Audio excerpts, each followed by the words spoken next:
Diamond বিরাট দামি পাথর, হুবহু ডায়মন্ডের মতো দেখতে, ডায়মন্ডের চেয়েও আরো গ্লেজ বেশি দেয় এমন পাথর 20 টাকা 50 টাকা দিয়ে বাজারে পাওয়া যায় কিনা যদি বলেন।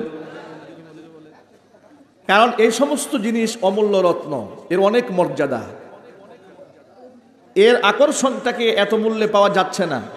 খুব সহজভাবে এর থেকেও বেশি গ্লেজ দিয়ে কম মূল্যে বাজারজাত করে খুচরা ব্যবসায়ীরা দোকানদারি করছে, আর লোকেরাও দুধের স্বাদ ঘোলে মেটাচ্ছে। যেহেতু ডায়মন্ড কেনার সামর্থ্য নাই, ডায়মন্ড কাঠের চুড়ি, নাকের দুল, কানের ফুল, এগুলা দিয়ে অল্প কিছুদিনের জন্য মেয়েরা এগুলা নিয়ে চলতে থাকে।